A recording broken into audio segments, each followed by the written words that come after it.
You want to become a great YouTuber right out of the gate, but there are some things you're going to have to learn the hard way, or at least we did, and hopefully you won't have to. You can learn through us, Jen and Travis, as we tell you 7 of the hardest things we've ever had to learn here on YouTube on The Boost by vidIQ.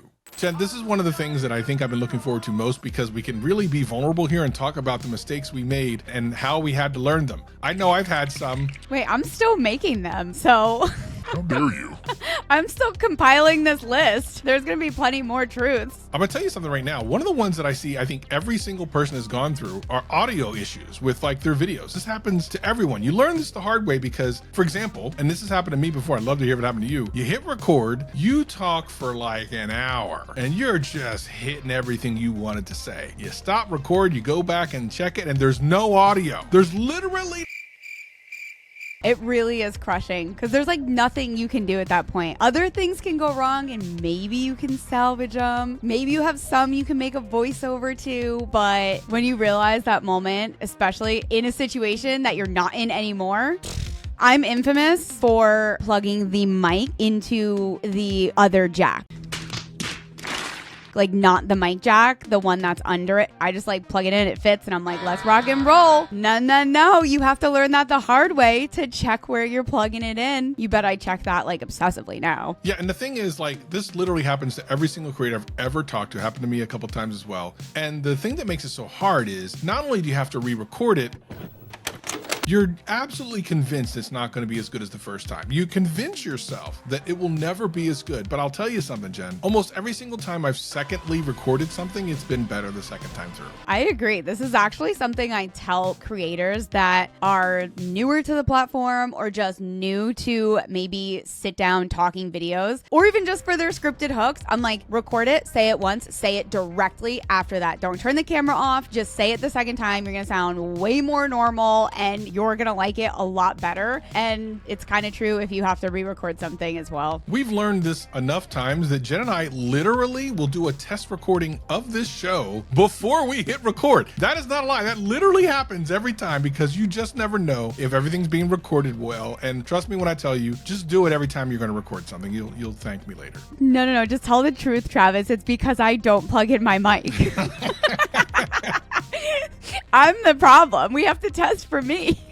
I've been a problem once or twice myself. Forgetting to record audio is terrible, but how about if your camera is out of focus for the entire video, Jen? Oh, Travis, I don't want to say that I haven't been there before. I'm more of like a mess up the exposure kind of girl. So it's just like all white and you can't see anything anyways, but the focus is brutal. Well, what made it even worse is this was a collab with the largest content creator I'd ever collabed with, Justine. The part where I did this skit with her, I was completely out of focus. Now, I minimized it by not showing a lot of that section, but bruh, it was hurtful. Dang. It really does just crush you. What? If I had just paid attention, if I had just stopped recording and then looked back at it, I would have noticed that it was out of focus before I shot the whole thing and I couldn't go back and do it again. Yeah, it's terrible. It's so bad. You know what else I like to do? I also like to accidentally change the frame rate. And there was one time I went to edit a video and I like looked like a robot and I was just like, grab my husband. I'm like, what the heck is going on here? He's like, you are not allowed to touch the camera. Stop touching the camera. You change the frame rate. You plug it in the wrong hole. Do you ever not hit record? Because that's one too that gets us all at least once. I know it's gotten me. Actually, wait. Do you want to know what I actually do? I don't forget to hit record. I forget to hit stop record. So I'll be walking around with the camera, like filming the floor for like 15 minutes until the card is full or the camera shuts off. This brings us to the next thing. Once you have shot it and you edit it and everything's great, watch your video back at the end. We've seen this a couple times. It's happened to everyone where the video's edited and either there's a mistake in the middle of it, there's a black space, there's all types of things. This is 100% true. I don't care who you are. Watch back your final edit. Watch it back every single time. No matter how many times you watch this video, it is amazing how many sneaky little things can get just unaligned slightly. Your audio slightly shifts. There's black space you didn't delete between cutting clips. They're sneaky. They make it into the final edit, and it takes one time for you to upload a video to YouTube with a Premiere file not found popping up on the screen for you to not watch through that video a final time. I have a friend that read a promotional script for a sponsor and showed on screen the wrong sponsor. Like, what? Whoops. He had to take that video down. That's insane. Oh man, talk about hitting like every single thing we've talked about so far in just like one video. Oh, worst thing possible. Make sure you rewatch your stuff. If you've been watching it so many times in the editing bay and you just can't get over the tunnel vision of editing, have your friend watch it. Just say, hey, can you watch this and look for any errors, or did I make a mistake, or what do you see here? Totally easy and free. Yeah, totally. Make someone else do the final watch through. Love that. So as painful it is to learn these lessons, I mean, we're having fun here. I hope that you are as well. If you are, hit that like button, because we got a couple more to share with you, which includes the very brutal truth. As we've talked about brutal truths here on this channel, is not every single one of your videos is going to be a 1 of 10, no matter how good you have put it together. The thing that you have to remember is not everything can be a 1 of 10. I think this is really the hardest mental shift as a creator that you really have to learn through going through the process and just understanding the journey of YouTube, but also the journey of you as a creator. But it's hard. Like, you open Studio and you're just like, come on, 1 of 10, come on, 1 of 10. And then it's like, boom, 7 of 10. You're just like, why? But when you think about it a different way, it's not bad. It's just something you have to learn to deal with. And the thing is, as a content creator that's been doing this for a couple of years, I'm used to it, and I'm sure you are as well. But when you're new and you're just starting out and you think everything's going to be great, you're going to upload a thing and everyone's going to watch it, and then 3 days later you have 3 impressions, it's terrible. It really hurts. It's really difficult.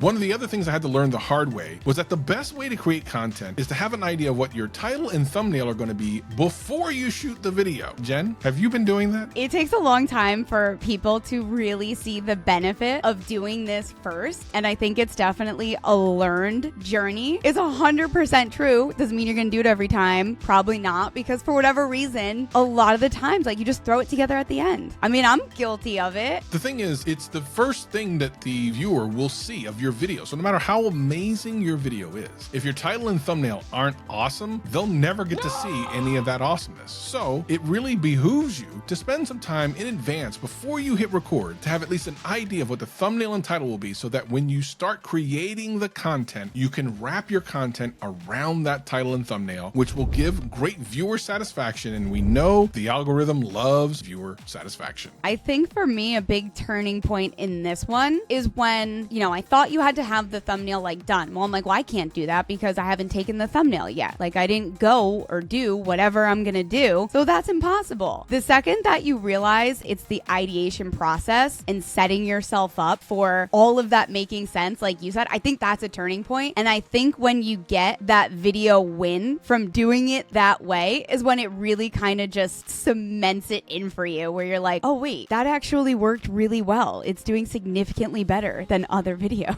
It's just a tried and true thing you should do. We understand that not every single time will you do it, but I think you're going to learn that the more you do it that way, the more success you will attain. How about this, Jen? And this is probably one of the truths that almost no one on YouTube talks about, because it's the most difficult thing to really wrap your head around, which is you cannot avoid criticism. Not everyone will like you. I mean, it's hard for you to understand, Travis, because everyone loves you. Oh. It's true, though. You're gonna get people that are mean. You're gonna get people that just genuinely don't like your content either. And that's totally fine, because that's why there's other creators on the platform. And you're gonna get constructive criticism maybe you don't want to hear. If you want to put yourself on the internet, you have to be aware that this is going to follow. Yeah, and it is something you do learn the hard way. Basically, no matter what type of content you put out, you can even look at Mr. Beast when he did things like cure people's vision, and people hated him. Yes. Like, what is that about? Like, it's not enough. You didn't do enough. You can literally change people's lives for the better, and someone's going to hate on you. There's nothing you can do about it, so just be prepared. Another thing that I kind of learned with that is engaging your haters isn't necessarily the best course of action. I mean, sometimes you could spend time doing that. It might make you feel a little bit better, but I want to point this out to you. Every moment that you spend engaging with a hater is a moment you are taking away from someone who's been supporting you this entire time. Imagine someone that comes to your YouTube channel every day, likes every single video you watch, leaves a comment, and just is always supportive of you, but they don't get a comment back from you. And when they look at the comment section, you're just replying to haters. What do you think they're going to feel like? That's such an interesting way to put it, because I never actually thought about it in that light before. And that's upsetting. I will say that there's an opportunity to engage with the haters in a productive way. I don't think you have to come back and be defensive. If there are things that are bothering you, use your filters, set up your community guidelines for when people leave comments. Like, you can avoid things that affect affect you on a level that is not acceptable on the internet, I mean, you can definitely challenge people's opinions. I one time had someone leave a comment that was like, you are so annoying. This video is awful. It's too fast paced, blah, blah, blah, blah, blah. Like went on this whole thing. So I wrote back and I was like, yeah, I could kind of see that about this video. I was like, but watch this one. And then if you still feel the same and you still don't like me, then, you know, go ahead and don't like me. And that person actually watched that video, then commented on that video, was like, wow, I really judged you wrongly from that first video. I actually really like this. And I was like, no way did that just actually work out. That was a half-court shot with no time left on the clock. Swish! Like, what in the world?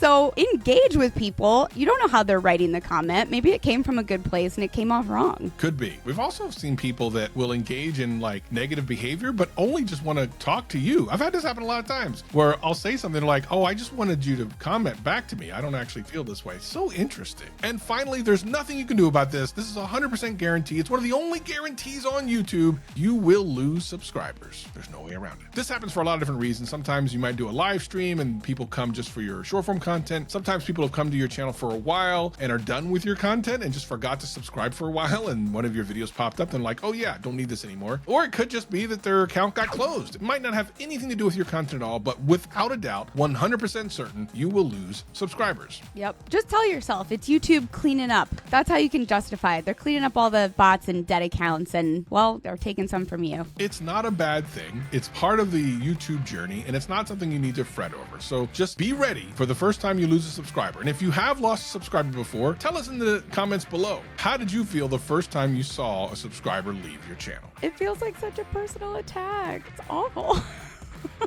These are definitely some things we've learned the hard way as creators, but we've got brutal truths you're definitely going to want to hear right here.